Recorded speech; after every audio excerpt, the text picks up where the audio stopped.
പിന്നെ ഇതേപോലെ ഞാനിപ്പോ പബ്ലിക് ഒപ്പീനിയൻ എടുക്കുന്ന ഒരു ചാനലാണ് നമ്മുടെ. അപ്പൊ ഇതിനു മുമ്പ് ചോദിച്ചിട്ടുള്ള ക്വസ്റ്റ്യൻസ് ആണ് സെക്സ് ബിഫോർ മാരേജ് എന്നുള്ളൊരു സംഭവം. അതിനെ പറ്റി എന്താണ്?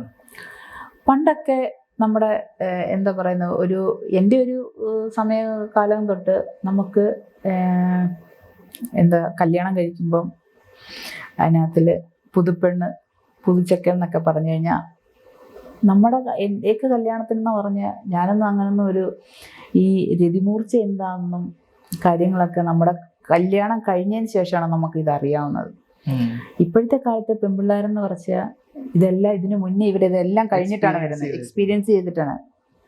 ഇതിനകത്തിലൊക്കെ ഒരു പുരുഷൻ ഒരു പെണ്ണിനെ കല്യാണം കഴിച്ച് നമ്മൾ പുതുപ്പെണ്ണായിട്ട് പോകുമ്പോൾ ആ പയ്യൻ നമ്മളിൽ നിന്ന് ആഗ്രഹിക്കുന്ന ഒരു സംഭവമുണ്ട് ആദ്യത്തെ രാത്രിയിൽ, വെർജിനിറ്റി.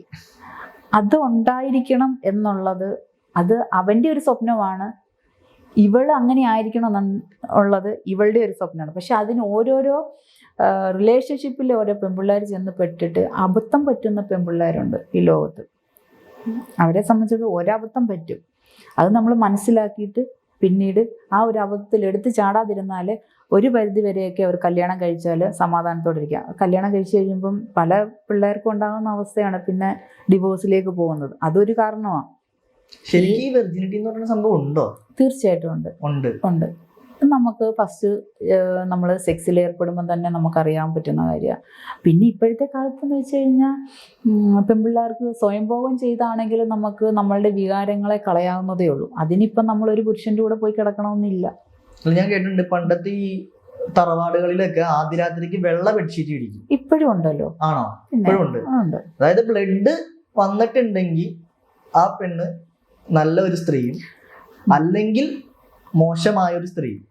ബ്ലഡ് എന്ന് പറയുന്നത് ചിലപ്പോൾ നമ്മൾക്ക് സ്പോർട്സിലൊക്കെ ഏർപ്പെടുന്ന പിള്ളേർക്ക് അങ്ങനെ ബ്ലഡ് വരണമെന്നില്ല. പക്ഷെ നമുക്ക് ഫസ്റ്റ് നൈറ്റിൽ നമ്മൾ ചെയ്യുമ്പോൾ കറക്റ്റായിട്ട് നമുക്ക് അറിയാൻ പറ്റും. അതിൽ നിന്ന് ഇപ്പോഴും പിന്നെ